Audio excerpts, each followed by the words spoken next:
Grabe naman yun. Ang daming mga pastor, architect, brother.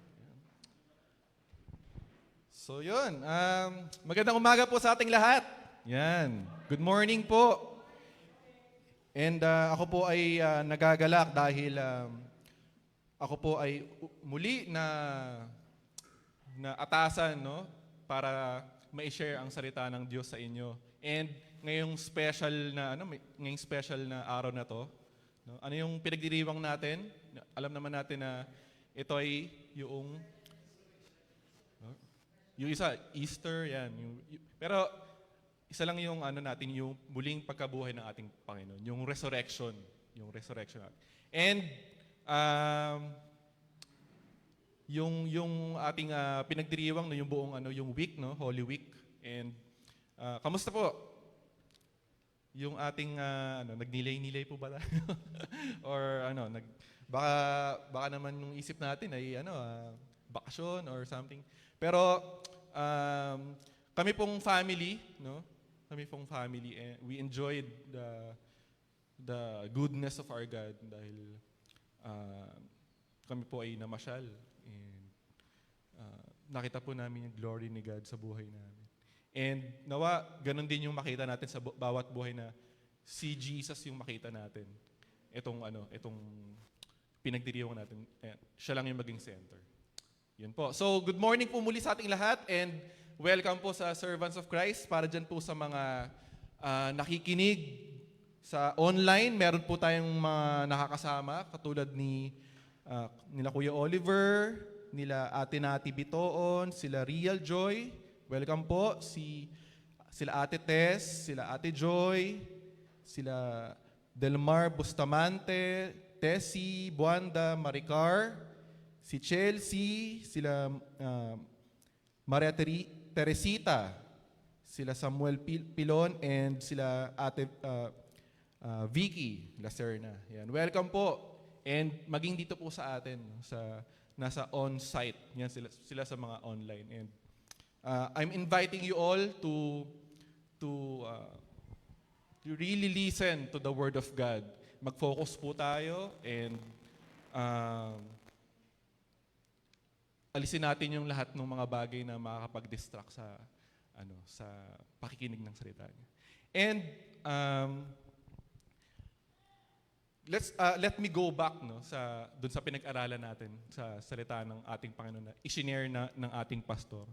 So, natatandaan niyo po ba kung ano yung message nung yung how do we respond to God's invitation?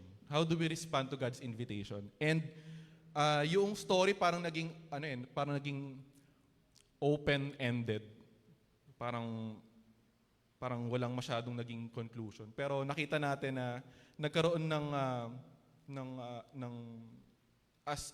yung pag-aaral natin, merong binigay ang ating pastor, no, na si Pastor Vic, kung paano tayo magre-respond sa kanyang invitation. And sabi dun sa mga points niya, yung ating personal comfort sa homes natin and yung sa family responsibilities natin, if dumating ba yung mga yon, yung parang merong magiging mawawala tayo sa comfort zone natin, susunod pa rin ba tayo sa ating Panginoon? We will still follow ba kung ano yung invitation sa ating Panginoon? And are we simply interested sa pagsunod sa ating Panginoon or andun yung commitment natin? Natutuwa ako kasi nandito tayo ngayon, no, despite of mga bakasyon, nandito tayo ngayon na sumasamba sa ating Panginoon. And yun yung nagpapakita sa atin ng commitment sa ating Panginoon. And ang pinaka-naging conclusion dun is we should respond decisively. So there is a need for us to know, count, and face the challenges of being a disciple. Yun eh. We must know, alamin natin, and we must count. Ano ba yung magiging kapalit nito? What's the cost? And ano yung makakaharapin nating challenges? And ang pinaka-conclusion nun, let's still follow. Let's still follow. And we should never go back again. Follow Jesus. And dito, sa aking ituturo, parang natutuwa ako kasi habang pinag-aaralan ko to, parang medyo connected, no? Parang connected yung ituturo ko. And marireveal yan mamaya, no? Maging excited tayong lahat. And gusto ko lang bigyan kayo ng introduction dito sa ituturo ko nga to. Kasi ito yung panahon na gumagawa si Jesus ng mga miracles, no? Yung marami siyang may mga sumusunod sa kanya, and yung setting nito is nasa Galilee. And nakikita ko yung di ba yung buong pag-aaral natin ng buhay ni Christ, yung sovereignty ng ating Panginoon ay nakikita sa buhay ng ating Panginoon. Napansin niyo po ba yun na parating lahat ng mga ginagawa ng ating Panginoon, andun yung kapamahalan niya, yung soberanya ng ating Panginoon. And from the very start, no? From the very start na siya ay pinanganak, hanggang siya ay magkaroon ng ministry, no? Andun yung pagsama ng ating Panginoon. Pero ano yung napapansin ninyo? Na parati ring andun, nakabuntot kay Jesus. Andun din yung persecution. Andun din yung pag-uusik sa ating Panginoon. Magmula nung bata siya, di ba? Papatayin yung mga babies, and isa yun sa mga naging no? And magmula sa kanyang ministry, marami ring parang di naniniwala sa kanya. And even until itong mga panahong itong babasahin natin, still, meron pa ring persecution na nanggaganap. Alam natin yung mga Jewish religious leaders, no? Mahal nila yung Diyos at yung kanyang mga salita, pero parang pagdating kay Jesus, pinipersecute nila. Parang mga kontrabida, no? Parating and the Jewish leaders, no? So lahat ito ay plano, kasama sa plano ng ating Panginoon. And nagtataka ba kayo bakit maraming umaaway kay Jesus? Di ba, parang dapat smooth sailing yung kanyang ministry. Mukha bang may maling ginagawa siya? Bakit magmula ng bata hanggang nakita natin pinako siya sa krus. Habang tumatagal yung ministry niya sa mundong ito, lalong lumalala yung persecution niya. Pero isipin natin na ito ay kasama sa dakilang plano ng ating Panginoon. So doon sa kwento, no, doon sa John 7 na pag-aaralan natin at babasahin natin. Yung mga last chapters or yung mga previous chapters is ito yung nagkaroon ng feeding of the 5,000. Feeding of the 5,000 sa John 6. And di ba naituro na sa atin yun na si Jesus nagpakain ng libo-libo. Isa yung himala, and marami siyang pinagaling, marami rin siyang mga miracles na ginawa. Pero nung nangaral na siya about, ako ang tinapay ng buhay. I am the bread of life. So, kayo ba kung nandun kayo sa panahon na yun and may mga miracles, may mga pinapakain kayo, tapos biglang may teaching na ipapasok si Jesus, I am the bread of life. Yung flesh ko, kakainin ninyo yung dugo ko, iinumin ninyo. Anong magiging reaksyon natin? Yung mga naging reaksyon ng mga tao doon, parang nahirapan silang intindihin ito. And ang karamihan sa kanila, yung mga disipulo, yan, kasi sumusunod sila doon eh. Ang daming sumusunod kay Jesus sa miracles niya. Yung mga disipulo kuno, nang marinig nila yung teaching na yun, ay ang ginawa nila, tumalikod sila sa ating Panginoon. Tumalikod sila. Di ba yung last week, tingala natin? Jesus is inviting us to follow Him. And nakita natin sa story na to, na yung naging ending sa previous chapter, ang John chapter 6. They abandoned Jesus and tumalikod sila. And ngayon po, sa ating babasahing scripture, okay, that's only my introduction para makita natin yung background. So, babasahin natin ang John 7, 1-9. Ito na yung sumunod na chapter. And tumayo po tayong lahat para sa pagbibigay galang sa salita ng ating Panginoon. John 7, 1-9. After this, Jesus went around in Galilee. He did not want to go about in Judea because the Jewish leaders there were looking for a way to kill him. But when the Jewish festival of tabernacles was near, Jesus' brothers said to him, "Leave Galilee and go to Judea, so that your disciples there may see the works that you do. No one who wants to become a public figure acts in secret. Since you are doing these things, show yourself to the world." For even his own brothers did not believe in him. Therefore, Jesus told them, "My time is not yet here.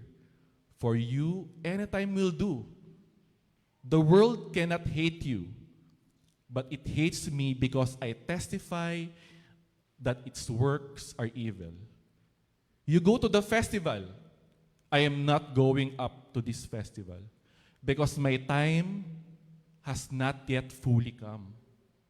And after he had said this, he stayed in Galilee. Tayo po'y manalangin. Panginoon, muli Panginoon ay itinataas namin ang iyong papangalan. Dinadakila ka po namin, Lord. Alam, Lord, namin na hindi aksidente, Lord, na kami po inaparito, Panginoon. There is a purpose, Lord, kung bakit kami narito, Panginoon.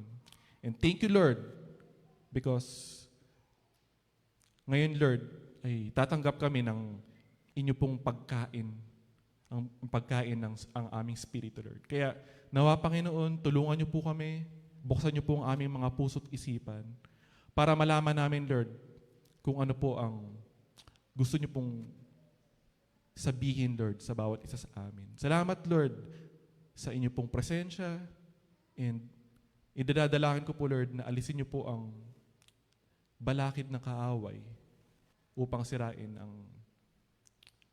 ang oras na ito po, Panginoon. Ang oras na ito, Lord, ay para lamang sa inyo, Panginoon. Salamat, Lord, and kayo po ang maluwalhati, madakila, sa pangalan ni Jesus. Amen and amen. Sige po, pwede na po tayo ulit maupo. So, ang title na binigay ko buti kung last time po is How do we respond to God's invitation? And ito po yung pag-aaralan natin ngayon. How do we respond to God's word? Ayan. How do we respond to God's word? And pag-aaralan natin yung iba't ibang naging response dito sa kwento. And even dun sa mga before na chapters, kung paano nila tinanggap yung salita ng ating Panginoon. So, makita natin sa verse 1, okay. So, after this, Jesus went around in Galilee. So, nakita natin yung ministry ni Jesus is always dun sa place ng Galilee. And pagkatapos niyang mangaral dun sa totoong kung sino talaga siya dun sa feeding of the 5,000. Ito yung nandun sila sa dun sa place na yon. And after nun, sabi, Jesus went around in Galilee. And sabi dito sa verse, sa sumunod na salita, he did not want to go about in Judea because the Jewish leaders there were looking for a way to kill him. So, gusto ko lang po kayo bigyan ng background kasi itong after this, before nung mga nangyari nung mga miracles, feeding of the 5,000, no? So, ito ay nangyari between the 6 to 7 months. Kasi yung mga panahon na yun, pista ng Passover. Alam niyo yung pista ng Passover, yung Feast of the Passover na sineselebrate ng mga panahon na yun. Because yung na-research ko, yung Feast of the Passover is between March and April. No? Pero siya ay nanatili sa Galilee. Sabi dito, Jesus went around in Galilee. Okay? Kasi yung Feast of the Passover is ginaganap sa Judea, sa Jerusalem po. And sabi niya dito, he did not want to go about in Judea because the Jewish leaders there were looking for a way to kill him. So, hindi po agad-agad ito, no, na he went around in Galilee and habang yung mga yung Feast of the Passover na nangyayari doon ngayon sa Jerusalem, okay, nangyari po ito 6 to 7 months yung he went around the Galilee. And kasi yung mamayang pag-aaralan natin, yung isang feast, yung Feast of the Tabernacles, is nangyari po yun around September to October. So makita natin na yung pag-i-stay niya dito sa Galilee is medyo mahabang panahon pa before he will go eventually sa Jerusalem. So sa verse 2, okay, so ayan, may map ba dyan? Yun ba yung ano ko? Medyo maliit yata. Okay. So, magpapakita na naman po ulit ako sa inyo ng map. No? So, nandun po yung Galilee sa taas. And nakita natin yung Samaria and yung Judea. So, yung napag-aralan natin nung mga nakaraang linggo, na ayaw padaanin sila Jesus, no? Doon sa Samaria. So, dito ako na-appreciate na talaga palang yun yung pinaka-easiest way na makakapunta sila sa Jerusalem, yung sa pamamagitan ng pagdaan nila sa Samaria. And ang sabi dito dun sa natin is, nagstay muna si Jesus sa Galilee. Nagstay muna siya sa Galilee kasi ano yung nakita natin? May balak na pagpatay sa kanya yung mga Jewish leaders. So parang sinabi ni Jesus, dito muna ako sa Galilee kasi alam ko na mamamatay ako kapag pumunta ako sa Jerusalem. And merong parang wanted siya. No? Parang wanted si Jesus, no? And anytime pwede siyang patayin. And I want to share na yung dito habang siya ay naglilibot dito sa Galilee. Lumibot muna siya, no, sa mga lugar doon, yung mga napag-aralan natin nung mga nakarang buwan, mga nakarang linggo. Dito yung nangyari yung about God's command against the traditions. Yan. Yung mga tradisyon. And nagpunta rin siya sa mga malalapit na bayan, yung Tyre at Sidon, kung saan nagpagaling siya ng Syrophoenician women. Yan, banda dun sa taas. Yan. And dito rin nangyari yung himala niya, yung feeding of the 4,000. And yung transfiguration on the mount. Yan. So ang dami nangyari, no? Doon sa paglilibot niya doon sa Galilee. And ito na nga, no? Doon sa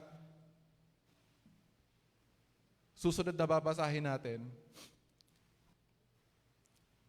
sa verse 2, but when the Jewish festival of Tabernacles was near. Yan. So parang medyo mahabang time pa to, no? Bago dumating yung festival na to. And nakita natin, di ba parang ayaw ni Jesus na pumunta sa Jerusalem? Bakit yung mga napag-alalan natin nung mga nakaraan? Bakit umiiwas siya na pumunta sa Judea? Di ba kasama nga yun sa plano ng ating Panginoon? Parang isipin natin, hindi ba parte yun ng plano ng ating Panginoon na si Jesus ay mag-suffer, pupunta sa Jerusalem, and yung mga elders, yung mga chief priests, and even the teachers of the law will try to kill him. Di ba? Yun yung napag-aralan natin. No? Ano to, umiiwas ba si Jesus? Di ba alam naman niya na mamamatay siya? So, ano to? Is it kind of parang takot ba siya? Anong dahilan kung bakit di siya pumunta sa Judea? So, nakita natin na may pagpatay sa kanya. So, ano to? Iniiwasan ba niya yung mga taga-usig niya? Natatakot ba siyang mamatay eventually? Inalay nga niya yung buhay niya sa atin. So, sabi dun sa John 5:18, nakalagay ba dyan? Yung John 5:18 sa bandang taas.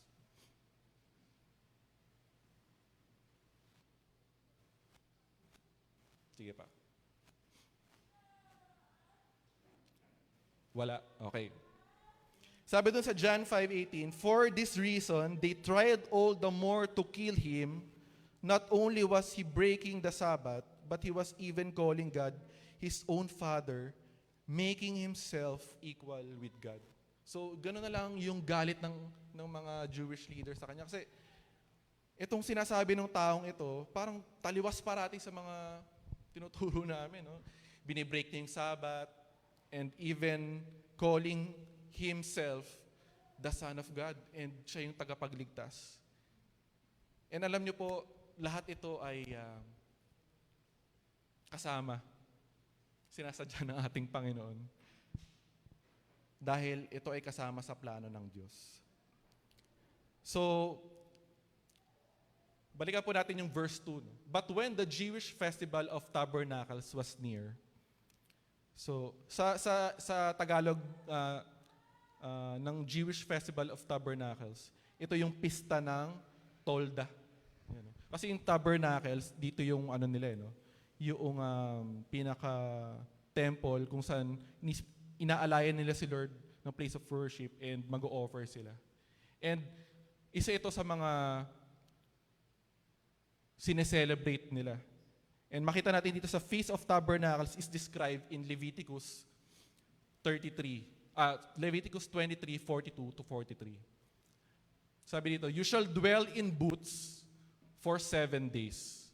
All who are native Israelites shall dwell in booths, that in your generations may know that I made the children of Israel dwell in booths when I brought them out of the land of Egypt. I am the Lord your God." So, meron talagang utos, no, na isi-celebrate nila yung tabernacle, yung Festival of the Tabernacles. And to give you a summary lang, no, yung event na to, sabi ko nga kanina, parang nasa mid-September, October, and it's about 6 months.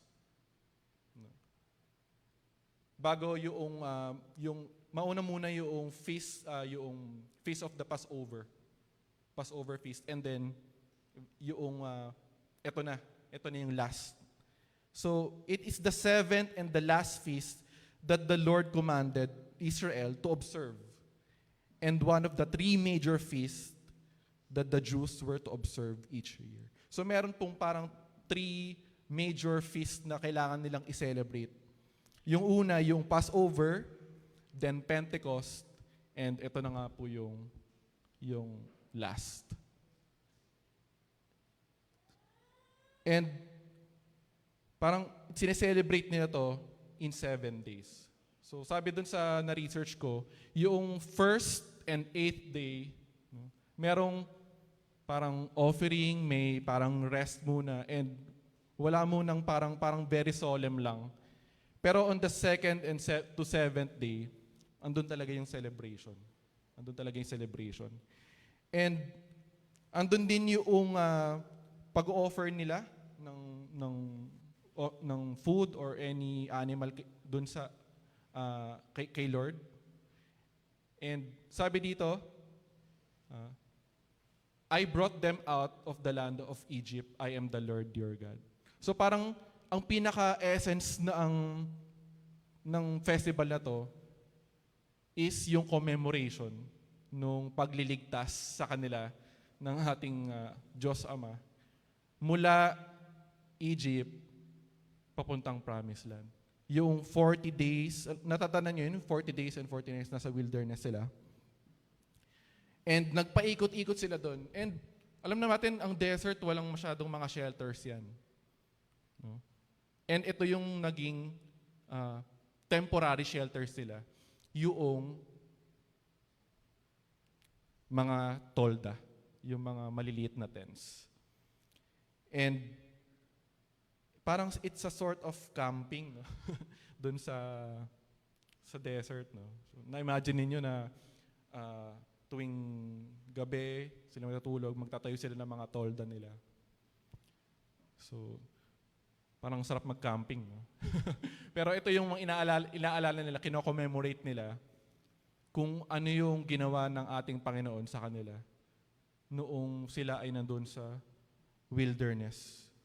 So, it's a commemoration of their exodus from Egypt. So, para na rin ito yung, kasi yung nangyari to September to October, parang ito na rin yung time of harvest. No? Yung harvest time na marami silang pwedeng iaalay din sa ating Panginoon. And the bottom line nito is how God took care of them out of Egypt on their way to the Promised Land. Parang yung ginagawa natin ngayon na we are commemorating, we are celebrating how God,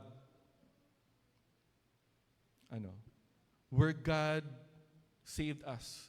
How God, yung paghihirap niya, yung passion niya. And itong ang Sunday, we're celebrating and commemorating yung muli niyang pagkabuhay sa atin. Pagkabuhay. So, sabi sa verse 3 to 4, Jesus' brothers said to him, ito na yung mga brothers. Nagulat ba kayo may mga brothers si Jesus?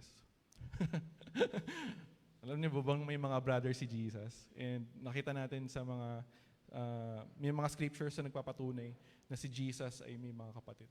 Jesus' brothers said to him, leave Galilee and go to Judea, so that your disciples there may see the works that you do.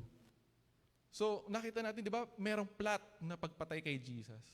And itong mga kapatid niya, sumisingit. Sabi Jesus, ba't ka pa nandito? Na parating nandito yung ginagawa mong ministry. No?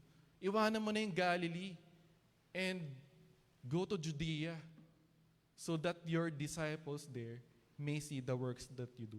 Naalala niyo yung kaninang kwento ko, yung mga previous chapter, na because of what God is saying, or yung I am the bread of life, no? Hindi nila maintindihan ito. And many of them turned away. Many of them abandoned Jesus. And kaya siguro nakita ko dito na ito yung naging sigurong hugot ng mga brothers, no? So that your disciples there may see the works that you do. Kung dito parang parang medyo nag-fail ka ata dito. Parang hindi ata maganda yung naging mo dito. So go to Judea, leave Galilee. So that your disciples there may see the works that you do. So bakit kaya ganito yung mga iniisip ng mga kapatid niya? So alam naman natin na baka merong parang kung may mga kapatid siya, baka may mga sibling rivalry, jealousy. So yung ating Panginoon kasi 'di ba siya yung parang pinakapanganay, no? And siya yung pinakamabait, pinakawalang bahid ng kasalanan. Baka sinasabi nung mga nila Mary and Joseph na, bakit hindi nyo gayahin yung kapatid ninyo? Yan. Naguhugas ng pinggan, nililigpit yung kanyang kama. No? So, maybe merong something na parang naiinggit sila kay Jesus. No? Maybe parang meron silang parang selos, no? Kay Jesus. Na isipin mo yung kapatid mo, Messiah. hindi nila maisip na itong kapatid namin magliligtas ng mundo. So, parang merong difficulty of relationship between Jesus and his siblings. And isa pang nakita kong reason nga is yung nag-alala sila kuno. Nag-alala sila kuno kay Jesus. Kasi nga doon sa nangyari, doon sa mga previous chapters, na yung mga followers ni Jesus is tumalikod sa Kanya. No? So, maaring nanggagaling sila sa reaksyon na yon na yung mga tagasunod ni Jesus ay tumalikod. So, Jesus, leave Galilee and go to Judea. Siguro yung mga disciples mo doon, parang doon naman nila makita yung mga ginagawa mo. So sabi sa John 6:60, so sabi doon, therefore many of his disciples, when they heard this and said, this is a hard teaching, who can understand it? Yan, hindi nila maarok. And sabi doon sa John 6:66, 666. From this time, many of his disciples turned back and no longer followed him. Yan. Sa mga previous na chapters. So, nashock sila dun sa teaching ni Jesus. And hindi nila magets. Parang ang hirap sundin. Kaya sila ay tumalikod. So, in a secular point of view, mga kapatid, tinitingnan natin yung suggestion ng mga kapatid niya ay tila parang ang ganda, no? Parang may concern sila kay Jesus. Kung gusto mong ma-regain yung followers mo, go to Judea. Parang ang ganda ng suggestion nila in a world view. Bakit? Anong meron sa Jerusalem? Mamaya papakita ko sa inyo. Kasi, yung inisip nila yung Feast of Tabernacles, ito na yung chance mo, Lord. Ito na yung maraming mga a-attend dyan. Maraming mga tao na pupunta dyan, especially yung mga Israelites. No? Kung gusto mo talagang lumago ang followers mo, pumunta ka dyan. Pumunta ka dyan sa Judea. And sabi sa verse 4, no one who wants to become public figure acts in secret. So sa ibang rendition, yung public figure, popular, parang sikat. Since you are doing these things, show yourself to the world. No? Parang sila sabi ng mga brothers yan, huwag kang manatili dito sa Galilee. No? Ipakita mo ang iyong kasikatan, maging public figure ka. No? Show yourself, ipakita mo sa buong mundo na na ikaw nga ay Diyos, na ikaw nga ay Messiah.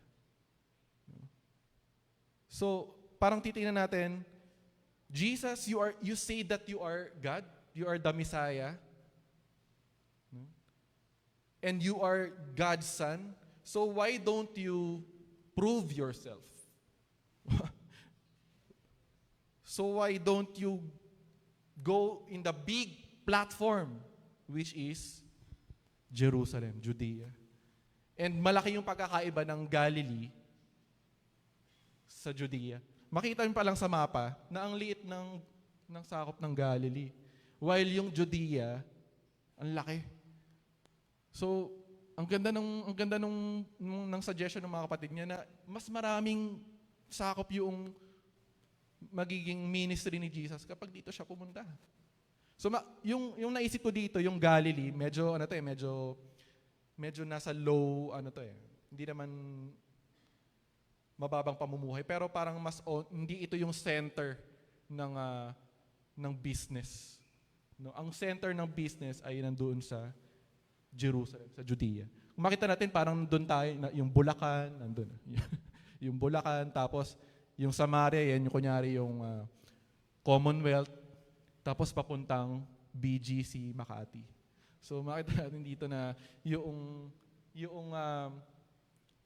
Judea, para siya yung Makati or yung BGC, nandito yung center of business. And ang iniisip ng mga kapatid niya, ito na yung chance mo, Lord, na ipakita yung iyong pagiging Diyos. Ito yung central business district, and ito yung maraming pwedeng makinig sa'yo. And doon mo ipakita yung himala mo, yung pagpapagaling mo, yung teaching mo.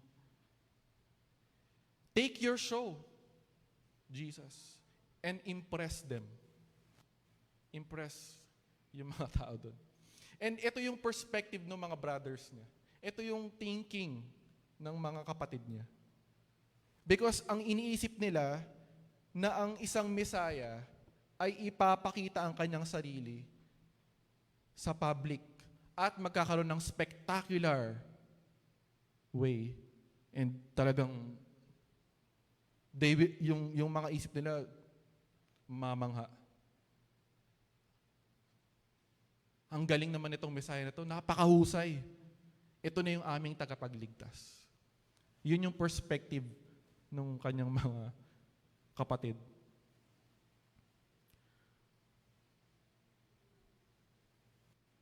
Their thinking of Jesus is after fame. And hindi nila makomprehend kung ano talaga yung mission ni Jesus. Kala nila, Jesus wants to be popular, to be a public figure. Kala nila, Jesus wants na maipakita sa buong mundo kung sino siya. Which is true. Pero, iba ang plano ng ating Panginoon. So remember, yung mga mismong kapatid niya is nagsasalita ng mga ganitong bagay sa kanya. Akala nila yung ministry ni Jesus is about being famous, being popular, and become so powerful. Hindi talaga nila naiintindihan kung ano ang plano ng ating Panginoon. So parang ito yung sinasabi nila ng mga disciples, ng mga brothers na, sige nga, kung ikaw ang Diyos, prove yourself. Hindi talaga, parang hindi nila sila nininiwala. No, parang kinakantsawan nila si Lord na there is still a persecution na nangyayari dun sa between brothers and Jesus. And ito yung minsan pananaw ng tao versus doon sa sinasabi ng ating Panginoon. Na kapag dumadami yung followers natin, yun yung means of success natin. Diba? Pag ang dami nating followers sa Facebook, sa Instagram, yan. No? So paramihan tayo ng likes. So ito na ba yung pagiging successful? Remember, no? Maraming bumubuntot-buntot kay Jesus. Doon sa pagpapagaling niya, yung sa miracles niya. Pero noong nagsabi na siya ng katotohanan na I am the bread of life, umalis silang lahat. And nakita natin dito na hindi nakakonsentrate si Jesus sa maraming followers. Hindi siya nag-concentrate sa maraming disciples. Nag-concentrate nga lang siya sa 12 eh. Sa 12 disciples. Actually, hindi 12. 11 and a half. 11 and a half. At alam natin na isa doon ay nag-betray sa kanya. So popularity is not Jesus' goal in his life. No? Kung popularity lang ang pag-uusapan, siguro hindi na siya bababa dito sa lupa. Nanatili na lang siyang nandun sa langit. Kasi dun sa langit, lahat ng klase ng worship, lahat ng klase ng spectacular na pagpupuri sa Kanya, ay andun siya. And oras-oras, pinupuri siya sa langit. So why bother na pumunta siya dito sa mundong ito? Because may plano siya para sa atin. Sometimes we like success, sometimes we like to be relevant. And wala namang masama doon. Pero if it's not part of the will of God, it's not part of the will of God, hindi yun magiging tama sa buhay natin. Jesus didn't take this advantage na pumunta siya sa Jerusalem para mangaral. Pero ano yung inuna niya? Hindi yung pangsarili niya, kundi yung kalooban ng ating Panginoon na i-glorify ang ating Panginoon. So Jesus, hindi siya meant na mag-glorify sa mga ganitong paraan. Ano yung glorious na event na mag-glorify si Jesus Christ? Yun yung oras na God demonstrated His love for us. When He displayed His life, His love through cross, through His cross, through His resurrection. Yun yung ultimate spotlight na ipinakita ng ating Panginoon para siya ay mag-glorify. So, ano yung gagawin natin ngayon? Ano yung gagawin natin ngayon sa mga naririnig natin ito? So maraming disciples ang nag-abandon. Bakit? Ito yung mga dahilan. Why disciples abandoned Jesus? Number one, they did not expect Jesus as a Messiah, King that they are expecting. Akala nila si Jesus itong yung hari na a fighter, a warrior, or siya yung totoong Jesus na magpapakita ng popularity niya and yung talagang yung miracles niya nandun. Pero iniwanan nila si Jesus because they didn't expect kung ano yung ine-expect nila as a king, as a Messiah.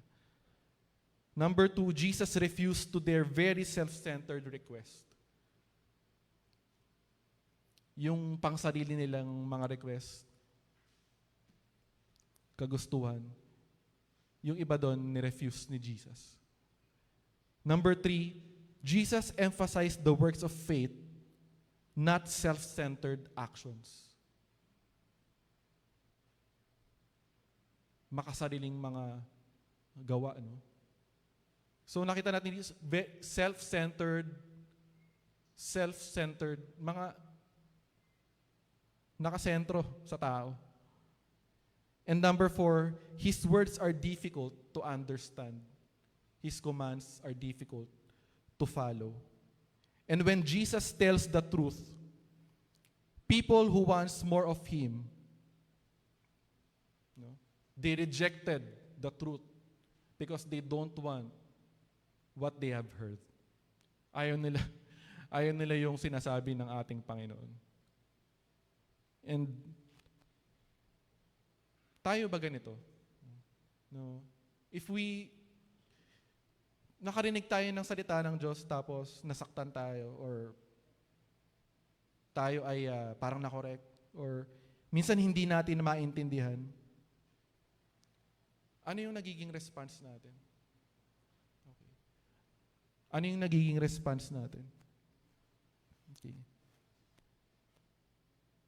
Marami sa atin no, sumusunod kay Kristo kapag nandyan yung blessing, andyan yung financial support, andyan yung puro kasarapan. Pero what if, pagdating na sa mga problema, are we still going to follow Him? Parang napag-aralan natin last week. Susunod pa rin ba tayo sa Kanya? So, in Romans 9:27, so, sabi dito ni Isaiah, cries out concerning Israel. Though the number of the Israelites be like the sand by the sea, only the remnant will be saved. So, maraming mga bilang ang mga Israelites. No? Like a sand by the sea. No? Dami. Pero sino lang daw yung mga maliligtas? Only the remnant, yung kakaunti lamang. And sa Matthew 7:13-14, Matthew 7:13-14, enter through the narrow gate, for wide is the gate and broad is the road that leads to destruction, and many enter through it. But small is the gate and narrow the road that leads to life, and only a few find it. Only a few find it. Gusto natin maluwag na daan. Gusto natin kasarapan. You know, for wide is the gate. Pero it will lead only to destruction. Pero yung small gate, yung narrow gate, yung mahihirapan tayo, pero it will lead to life. Sabi doon, only a few find it. Only a few find it. Karamihan sa atin gustong sumunod kay Kristo. No? Hindi dahil sa paghihirap, kundi sa kasarapan. So kung gusto nating makidamay sa paghihirap ng ating Panginoon, susunod tayo sa Kanya. And sa verse 5, for even His own brothers did not believe in Him. Even His own brothers did not believe in Him. Meron ba kayong mga kapatid na nakikwento kayo, tapos, ang ganda ng kwento nyo sa kanya, then, wow. Di nga. Parang nakikwento ka ng parang yung success mo, yung mga pinagdaanan mo sa buhay. Tapos, ayaw nilang maniwala sa'yo. Ayaw nilang suportahan ka. No? May mga ganun pa tayo, even mga friends natin, or mga kamag-anak natin na ayaw maniwala sa atin. Parang, pamilya niya na to. His brothers, no? Pero hindi pa rin naniniwala sa kanya. What more dun sa mga ibang tao? So, nakita ko dito na yung statement na to is a very sad statement. Mismo yung mga kapatid niya hindi naniniwala sa kanya. Even to the last days of his ministry, his brother didn't support him. Okay.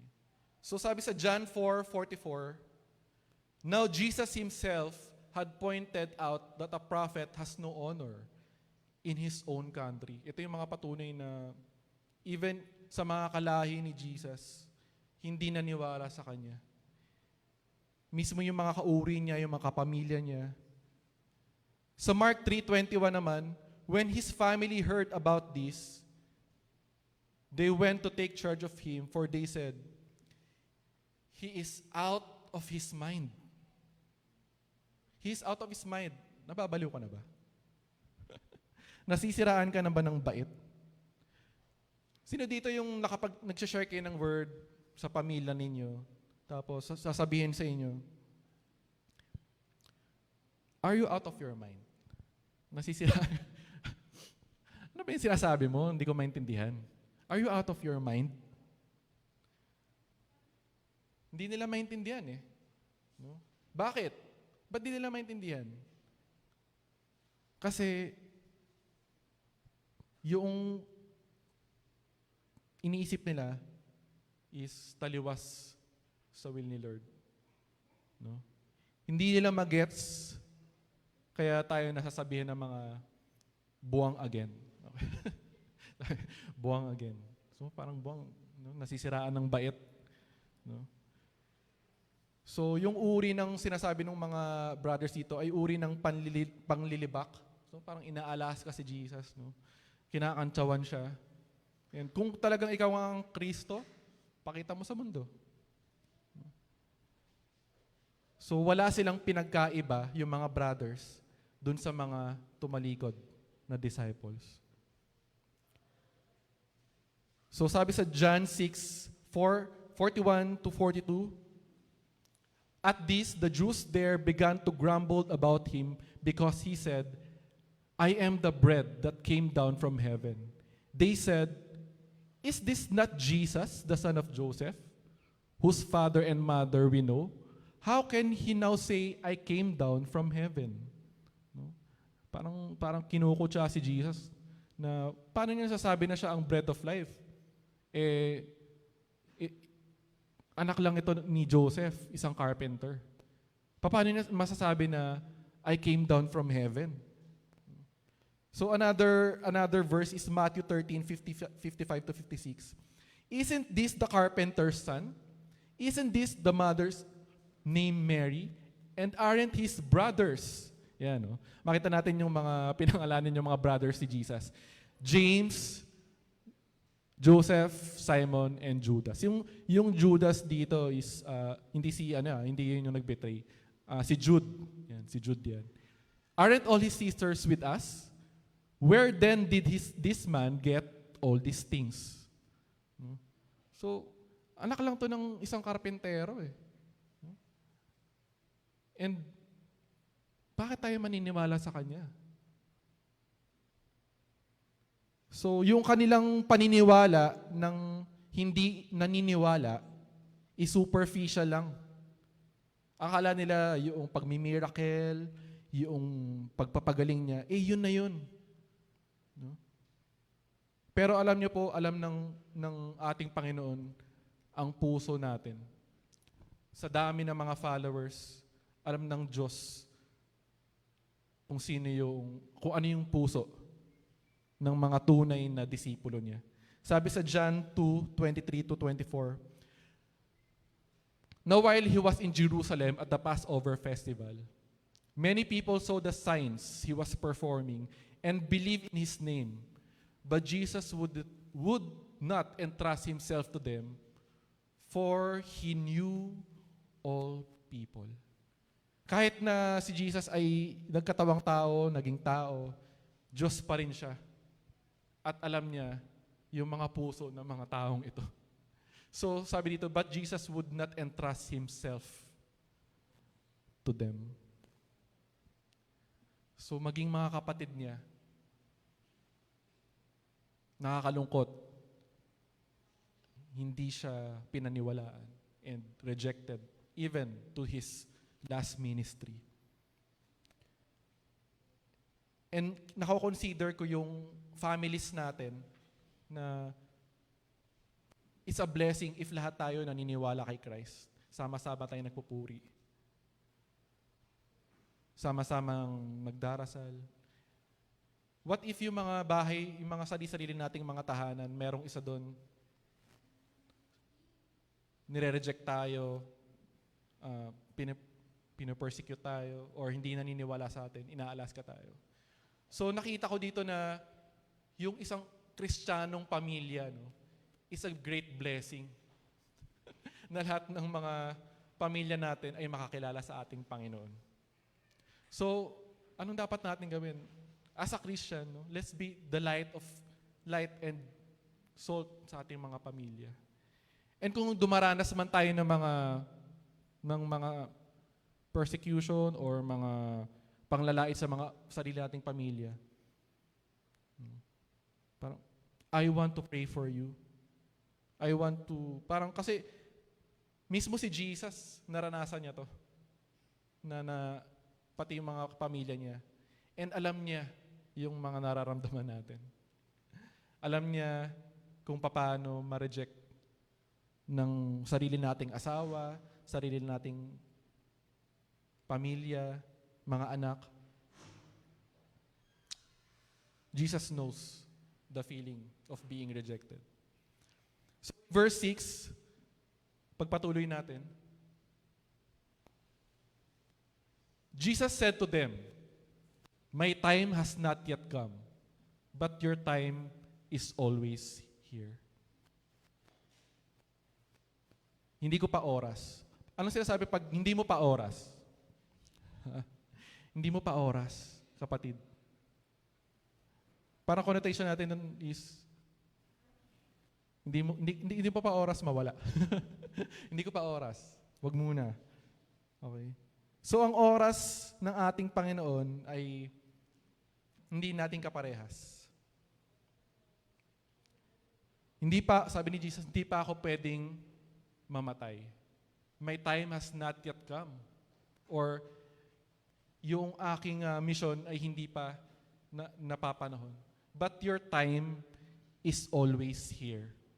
Yung oras mo, hindi ko kaparehas ng oras. Hindi pa oras para ma-fulfill ang plano ng ating Panginoon. So lahat ng nangyayari sa buhay ni Jesus ay nakapaloob sa dakilang plano niya. Bakit siya umiiwas? Kasi hindi pa yun yung plano ni Lord eh. Bakit siya hindi pa pupunta ng Jerusalem? Kasi hindi pa oras eh. Hindi pa yun yung plano ni Lord.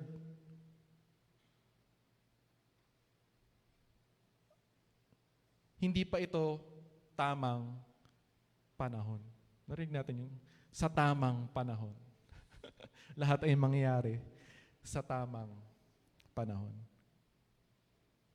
But your time is always ready or is always here. Kasi yung mga buhay ng mga kapatid niya, parang sinasabi ni Jesus, my life is in danger, pero yung mga buhay ninyo, hindi naman eh.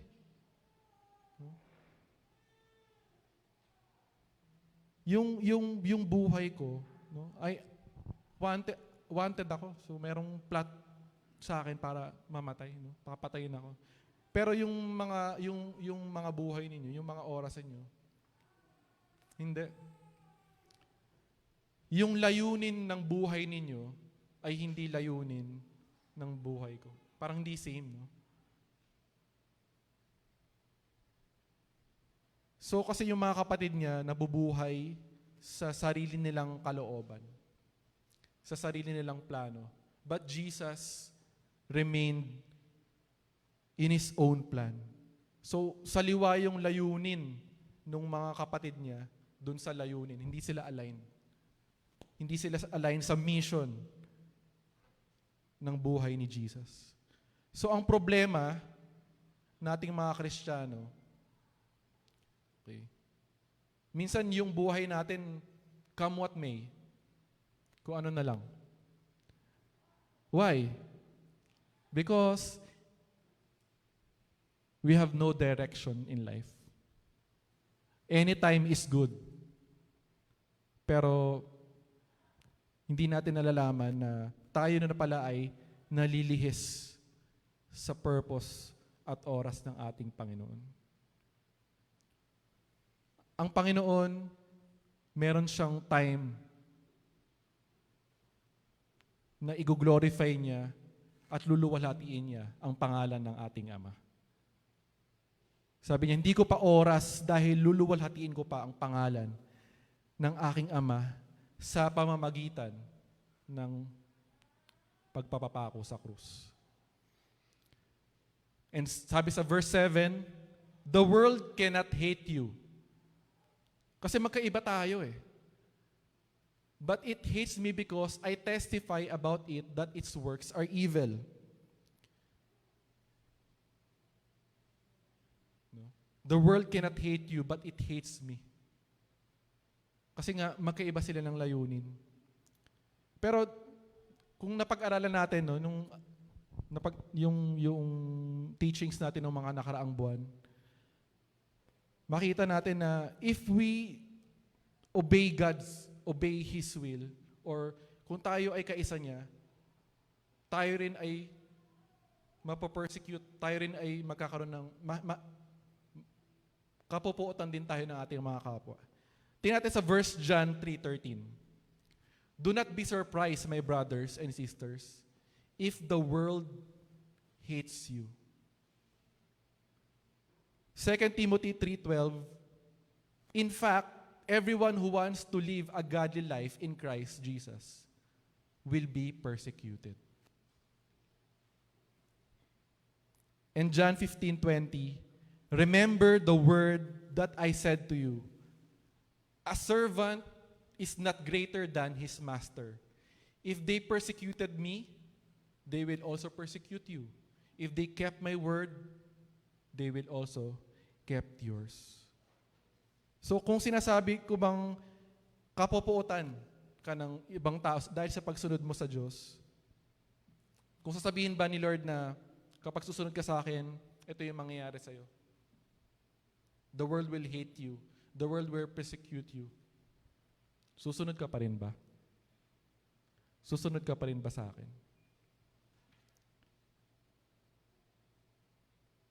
Ito yung perspective ni Jesus.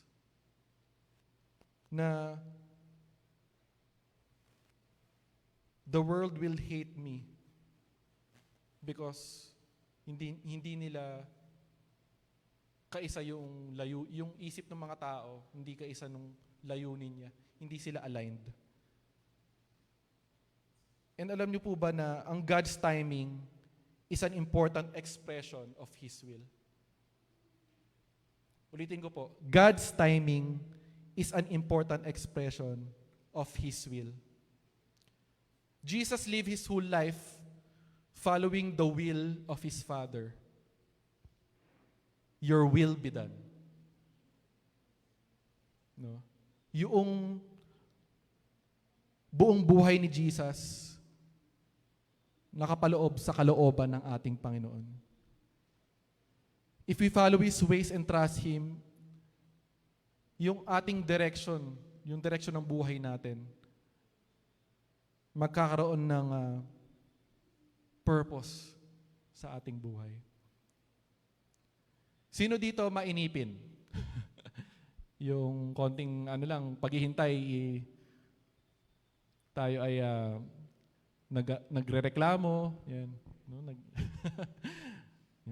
Mainipin tayo, and sometimes yung oras sa atin napakahalaga.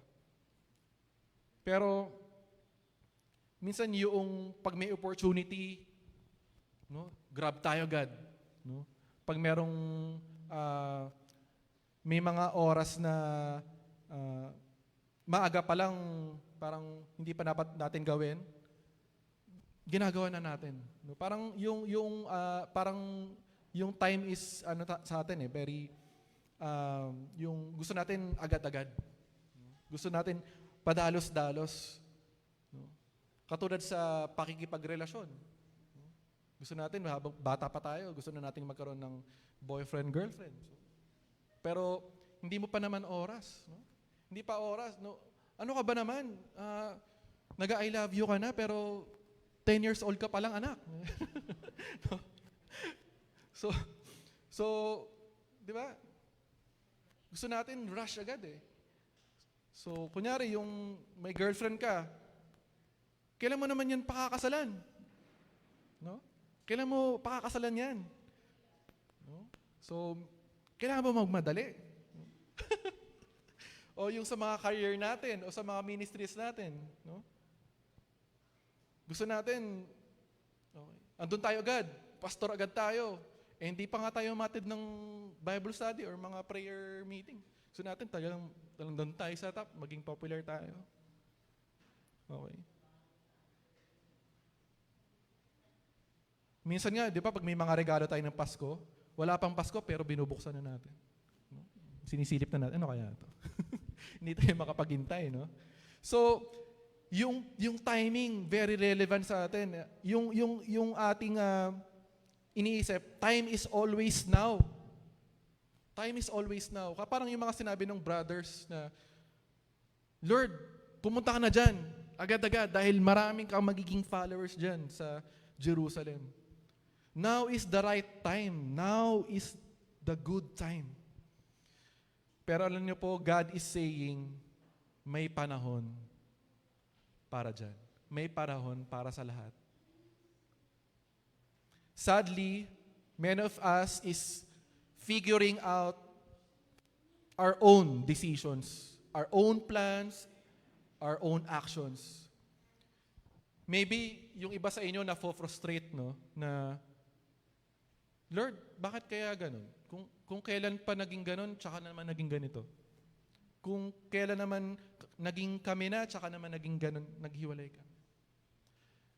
Kung tsaka naman ako ganito na nilagay niyo po ako sa posisyon ng ganito, tsaka naman ganito. So, why not now, Lord? Bakit di mo ako i-promote, Lord? Bakit hindi ako yung naging escort? Bakit hindi ako yung naging muse dito? Bakit hindi ako yung pinili? Lahat natin gusto tayo yung pinipili, di ba? Pero, what if God says no? What if hindi, Lord, hindi anak, hindi mo pa panahon? So sabi ni Jesus, di mo na ako pupunta sa Jerusalem. Hindi pa panahon. Hindi pa yun ang kalooban ng Panginoon na magpunta ako doon. Dito muna ako sa Galilee, kung saan ako in-appoint ng ating Panginoon. Sana ganun yung maging prayer sa atin, no? Lord, panahon ko na ba? Or ito na ba yung oras na binibigay mo sa akin? Because the will of God is merong satisfaction, may kasapatan. Minsan, yung will ni God, inisip natin, hindi tayo free. Ang dami namang gusto ni Lord, ang dami namang inuutos, ang daming commandment. Pero, inisip natin yung will ni Lord, it will chain us. Hindi ito yung nagiging patunay, parang hindi ito yung nagiging free. Hindi tayo free kung sumusunod tayo sa Panginoon. Pero let me tell you, brothers, if we obey God's will, magkakaroon yung direction ng buhay natin. Because alam natin yung tamang path kung saan gusto tayong dalhin ng ating Panginoon. God will lead us sa tamang panahon. So verse 8 and verse 9, you go to the festival, I am not going up to this festival because my time has not yet fully come. After he said this, he stayed in Galilee. You go up to the feast. I am not going up to the feast. Maaring magkaroon ng paghihiwalay. Sadly, kapag hindi tayo nanatili sa kalooban ng ating Panginoon, there can be a separation. You go up to the feast, I am not going to the feast. Nakakatuwa lang isipin, no, na yung pagdiriwang nila ng Feast of Tabernacles is para sa commemoration ng kabutihan ng Panginoon sa kanila. Pero tila hindi nila nakikita yung mismong tao na nakakasama na nila is hindi nila yun mapaniwalaan. No? Nandun na mismo yung truth sa paligid nila. And itong Feast of Tabernacles ito is just a more on parang tradition, more on celebration lang of the goodness of God. Pero, no? Mismong nandun na si Jesus, sinasabi na sa kanila yung truth, hindi nila mapaniwalaan. Minsan, di ba ganun? Parang napaka-religyoso natin, attend tayo ng attend na kung anong mga churches, dami natin ginagawang traditions. Pero nawawala yung presensya ng Panginoon. Kasi anong isip lang natin, itong mga traditions na to, itong mga feast na to. Pero yung presensya mismo ng Panginoon sa atin,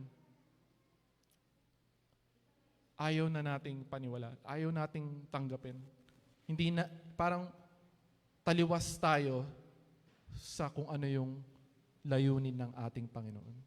And ang ending,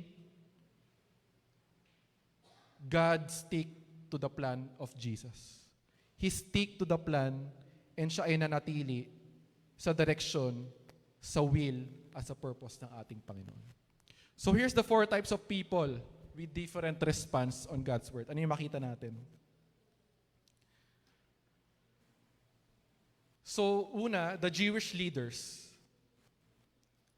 Sabi doon, they didn't follow, they are close-minded, they are quick to reject God's word, and they are the opposition to the point they plan to kill Jesus. Ito yung mga Jewish leaders na to.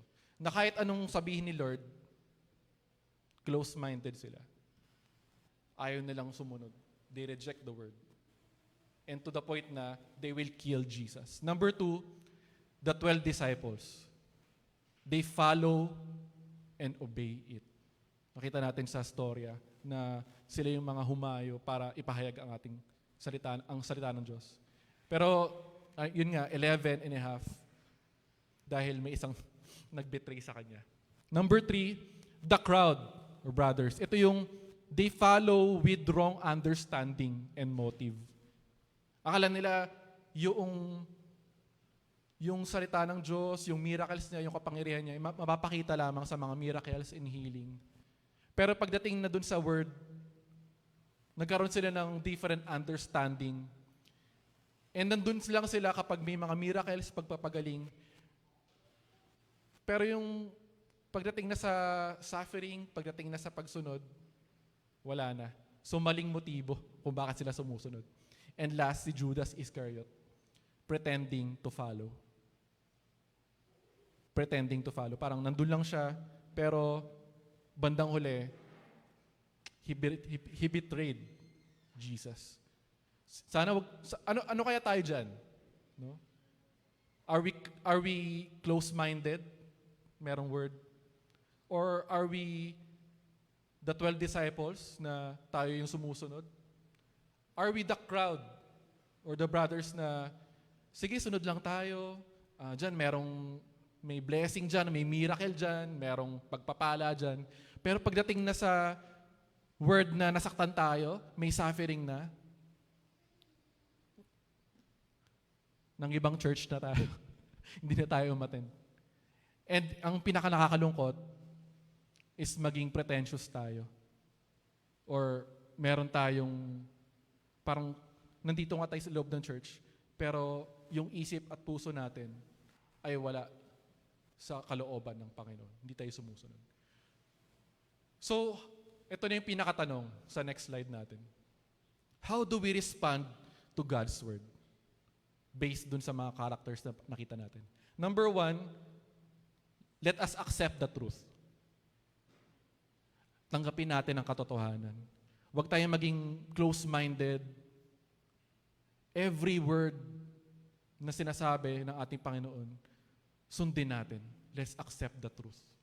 Number 2, let us submit to His will. Yes, inaccept natin. Hanggang doon na lang ba yun? Meron dapat submission sa kalooban ng ating Panginoon. And ito yung naging buhay ng Panginoon. He submitted to the will of God, even to the point na sa kanyang kamatayan. No? Your will be done. Number 3, let us remain faithful. Yes, nag-accept tayo, nag-submit tayo to His will, pero yung ating buhay, no, maraming ups and downs, maraming paghihirap na tayo makakarating or pagdadaanan. Ito yung isa sa mga pwede natin maging response. Let's remain faithful to His Word. Number 4, let's apply it in our daily lives. Let us apply it. Ito yung pinaka-importante, yung application. And sabi doon, accept the truth, accept Jesus. Submit to His will, surrender to Jesus. Remain faithful, let us remain faithful to Jesus. And apply it in our daily lives. Let's imitate Jesus. Bakit ko nasulat to? Yung Word and Jesus. Tingnan natin sa next slide. Sabi sa John 1:14, the Word became flesh and made His dwelling among us. We have seen His glory, the glory of the one and only Son. Sino yung Son? Jesus, who came from the Father, full of grace and truth. So, the Word became flesh. Jesus is the Word. Kung sumusunod tayo sa mga salita niya, sumusunod tayo sa Kanya. Okay. Yun yung ultimate na ating pwedeng ibigay sa ating Panginoon, ang pagsunod, ang pag-submit, maging faithful tayo, and let's apply it and imitate and be Christ-like. Yun yung pinaka-ultimate nating purpose. Christ-likeness. And ngayong, yung nangyari sa mga brothers na yan, i-share ko. Nagkaroon din sila ng transformed lives. Hindi sila nanatili na hindi naniniwala kay Lord. Kailan sila na-transform? Noong nag-resurrect at bumunta na si Jesus sa heaven. Okay. Sabi sa Acts 1:14, they all joined together constantly in prayer along with the women, Mary and the mother of Jesus, and with his brothers. So si James, Joseph, Simon, and Judas. So alam niyo po ba si James, yung buhay niya, naging leader siya ng Jerusalem, church ng Jerusalem. No? Siya yung nagsabi na, consider it pure joy, my brothers and sisters, whenever you face trials of many kinds, because you know that the testing of your faith produces perseverance. And also si Judas, he wrote the book, Jude. Ano yung pinaka-purpose nun? Protection of church against false teachers. Yung pati itong mga nag-reject sa kanya, eventually, naniwala rin kay Christ. And ito yung importance ng resurrection. Ito yung importance ng resurrection na ginugunita natin ngayon. Yung resurrection po is the very foundation of our faith. And yung pinakita niya, ito yung pinakita niya yung pinaka-spotlight. Yeah? Yung kung saan siya nag-glorify. Doon sa krus ng Kalbaryo, siya ay nabuhay magmuli. Ito yung hari. Ito yung Savior. It gave us hope, it gave us purpose, and gave us life. So ano dapat nating response natin dito? Ito yung pinaka-challenge ko. We today have every reason to believe because we have the full record of Jesus' miracles, death, and resurrection. Alam na natin, no? Yung nangyari dun sa miracles, yung sa death and resurrection. We also have evidence of what the gospel has done in people's lives through the centuries. Alam na natin to yung resurrection, yung ano. Sana wag nating ma-miss yung opportunity na tanggapin ang katotohanan, to accept the truth, to submit to His will, to remain faithful, and to apply His words in our daily lives. Kasi dun sa kanila, hindi pa nila alam yung resurrection. Pero tayo mga Kristiyano, alam na natin yung kabutihan ng Panginoon, the goodness of God, yung kinakanta natin. Yung paano siya nagligtas sa atin sa pamamagitan ng pagpapapako sa krus. And yung kanyang resurrection. Ito yung pinakahamon sa atin na wag nating makalimutan. Let's not reject God. Let us accept, let us submit, let's be faithful, and i-apply natin lahat ng matututunan natin sa ating buhay. Tayo po'y manalangin.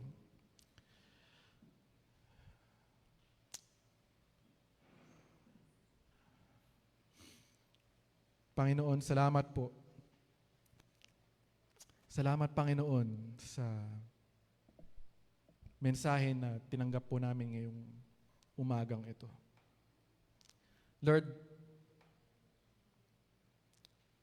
patawarin niyo po kami, Panginoon. Kung minsan, Lord, nakakarinig, Lord, kami ng salita mo. Minsan, andyan na yung salita mo, Panginoon, yung katotohanan. Pero,